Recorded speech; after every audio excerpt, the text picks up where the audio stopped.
Ami Renardo, aujourd'hui on va partir dans une expédition paléontologique et ce avec le jeu First Giants. Alors ici on est sur un jeu de placement d'ouvriers et de collection et de pouvoir de cartes, c'est pour 2 à 5 joueurs et avec des parties d'environ 30 minutes. Dans First Giants, vous incarnez des paléontologues qui partent à la chasse des fossiles pour les récupérer et les exposer dans vos musées.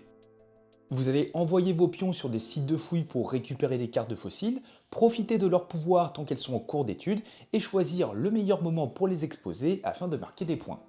Mais sans plus attendre, voyons tout cela plus en détail. Dans une partie de First Giants, vous allez jouer à tour de rôle jusqu'à ce que le dernier jeton collection soit pris de la réserve, ou bien que la pioche principale soit vide. Dans ce cas-là, vous allez terminer le tour de table avant de passer au décompte des points.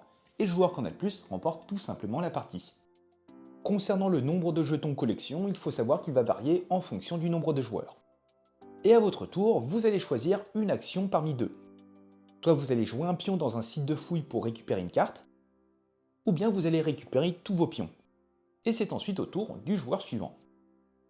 Si vous décidez de jouer un pion, vous allez en prendre un disponible de votre plateau que vous allez placer sur un site de fouille qui ne contient pas déjà un de vos pions. Vous allez ensuite choisir l'une des deux cartes présentes sur ce site et la placer dans votre étude, c'est-à-dire la zone juste au-dessus de votre plateau. Sur les cartes, vous allez pouvoir retrouver des effets instantanés qui se trouvent à droite des cartes. Ces effets sont à usage unique et vous permettront par exemple d'obtenir de l'ambre, des points ou encore d'exposer une ou plusieurs cartes. Ce symbole indique que vous allez répéter l'effet autant de fois que vous répondez à la condition. Par exemple ici, je vais pouvoir exposer un fossile pour chaque famille de couleurs différentes que j'ai dans mon étude. Et si un symbole de ce type apparaît, chaque adversaire applique l'effet indiqué en dessous. A côté de ça, vous allez pouvoir retrouver des effets récurrents, effet qui va s'appliquer à chaque fois que la condition est remplie. Ici par exemple, je vais gagner une ambre à chaque fois que je récupère une carte possédant ce symbole, ou encore avec cette carte qui me permet de gagner un point à chaque fois que je prends une carte rouge. Et l'autre action possible durant votre tour consiste à récupérer tous vos pions. Pour faire cette action, au moins un de vos pions doit déjà se trouver sur un site de fouille. Vous allez alors récupérer tous vos pions présents sur les sites de fouilles et les ramener sur votre plateau musée. Pour chaque pion récupéré, vous allez choisir un effet parmi deux. Soit récupérer une ambre depuis la réserve, ou bien exposer un fossile. Vous allez pouvoir choisir un effet différent pour chaque pion et dans l'ordre que vous voulez. Par exemple, si je récupère 3 pions, je pourrais par exemple récupérer 2 ambres et exposer un fossile. Et lorsque vous exposez un fossile, vous allez en prendre un de votre étude et le placer face cachée dans votre musée sous votre plateau. Vous allez ainsi dépenser un nombre d'ambres égal à sa taille. Une ambre pour un petit fossile, 2 ambres pour un moyen et du coup 3 pour un grand. Attention, dès qu'un fossile est exposé, il perd tous ses effets et vous ne pourrez donc plus en profiter. Et lorsque vous le faites, vous avez deux possibilités. Soit commencer une nouvelle collection, ou bien agrandir une collection que vous aviez déjà. Pour commencer une nouvelle collection, vous allez tout simplement poser votre carte dans une nouvelle ligne sous votre plateau. Et quand vous agrandissez une collection, c'est la deuxième carte que vous y ajoutez qui va définir son type. Une fois ce type fixé, il ne pourra plus changer. Vous pourrez faire une collection de familles, donc toutes les cartes doivent appartenir à une même famille, c'est-à-dire à une même couleur, mais elles doivent toutes avoir des tailles différentes. Une collection de familles peut contenir au maximum 3 cartes. Et vous pourrez faire une collection de tailles. Toutes les cartes doivent avoir la même taille, mais avec des familles différentes. Une collection de taille peut contenir au maximum 5 cartes.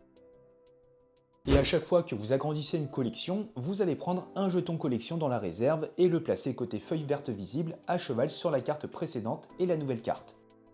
Si vous êtes le premier joueur à agrandir une collection d'une certaine taille ou d'une certaine famille, vous allez immédiatement prendre le jeton journal correspondant dans la réserve.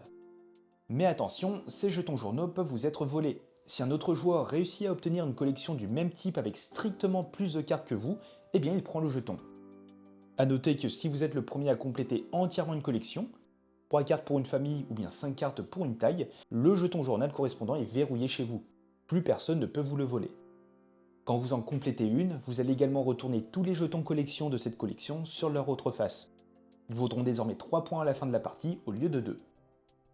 Vous allez ainsi enchaîner les tours jusqu'à ce que la réserve de jetons collection se vide ou bien que la pioche principale soit vide. Dans ce cas-là, vous allez terminer le tour de table et vous allez ensuite passer au décompte des points.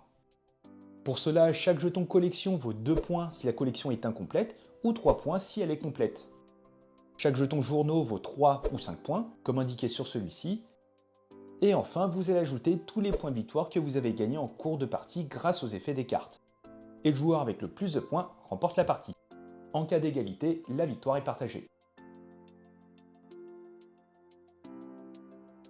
Et les amis, je vous propose à présent quelques tours de jeu histoire de mettre en application toutes les règles qu'on vient de voir. Alors ici, configuration 2 joueurs, chacun a récupéré son plateau musée avec ses 4 pions, et également deux ombres chacun. Et avec 2 joueurs, ça sous-entend d'avoir 14 jetons collection pour le déclenchement de la fin de partie. Ici, on a les 4 sites de fouille avec à chaque fois 2 cartes dessus, et les différentes tuiles journaux. Et sans plus attendre, on va démarrer ce début de partie en commençant par le joueur bleu, à gauche.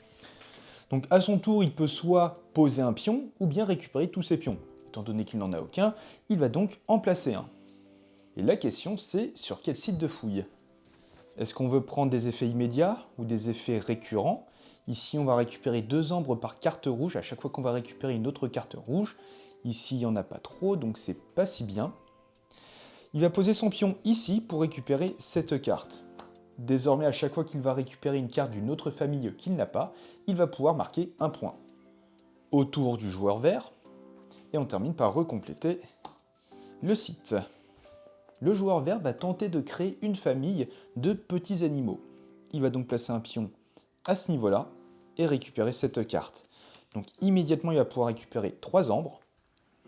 1, 2, 3, et chaque autre joueur une ombre. On recomplète bien sûr, et le joueur bleu va à présent décider de récupérer cette carte, qui lui permet de gagner 2 ombres à chaque fois qu'il va prendre une autre carte rouge. Grâce à l'effet de sa carte précédemment récupérée, il va pouvoir marquer un point, étant donné qu'il vient de prendre une carte d'une famille qu'il ne possédait pas. Son premier petit point. Il pourrait ainsi soit prendre cette carte par la suite pour faire une famille de taille 3, ou bien cette carte pour créer une famille de cartes rouges. Et il est sûr que cette carte ne pourra pas être récupérée par le joueur vert étant donné qu'il possède déjà un pion sur ce site. Et bien sûr, on termine par recompléter le site. Le joueur vert va se mettre à ce niveau-là pour récupérer cette carte et récupérer immédiatement 2 ombres.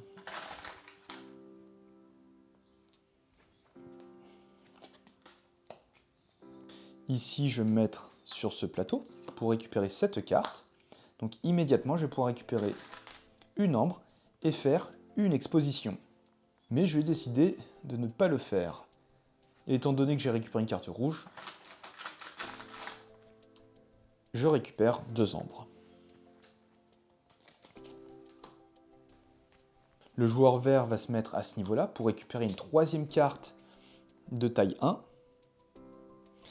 Et il va pouvoir récupérer une ombre pour chaque carte de famille différente. Donc ici, il en a 3, il va donc récupérer 3 ombres. Ouf, au bout d'un moment, il va pouvoir exposer un peu tout ce qu'il veut. Et cette fois-ci, le joueur bleu va décider de récupérer tous ses pions. Et pour chaque pion récupéré, il peut soit récupérer une ombre, ou bien faire une exposition. Et il va décider de récupérer 3 ombres. 3. Le joueur vert va faire de même, mais au lieu de récupérer 3 ombres, il va faire cette fois-ci 3 expositions. Donc hop, il retourne ses cartes, et il va commencer à placer des jetons collection. Étant donné qu'il vient de démarrer cette famille, il récupère également le jeton journal associé au type de famille de collection qu'il entame. Le joueur bleu va se mettre ici pour récupérer cette carte, et il va également récupérer 2 ombres. En plus de ça, pour chaque carte rouge qu'il possède dans son étude, il va pouvoir récupérer une ombre, donc 3 ombres, et faire 3 expositions. Il va par exemple exposer ces 2 cartes.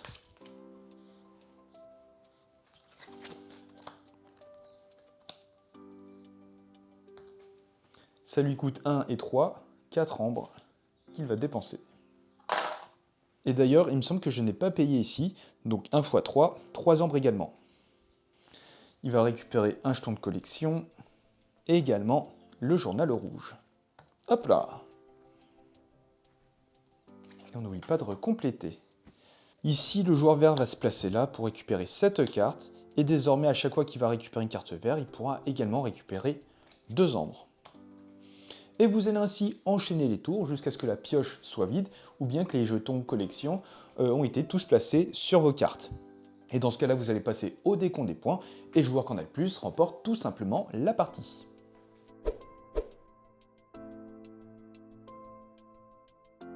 Et voilà les amis, désormais vous êtes prêts à vous lancer dans la collection de fossiles. Dites-moi ce que vous en pensez dans les commentaires. Et si le jeu vous a plu et que vous souhaitez soutenir la chaîne, eh bien n'hésitez pas à utiliser le lien qui est en description. Et sur ce les amis, portez-vous bien et on se dit à la prochaine. Ciao!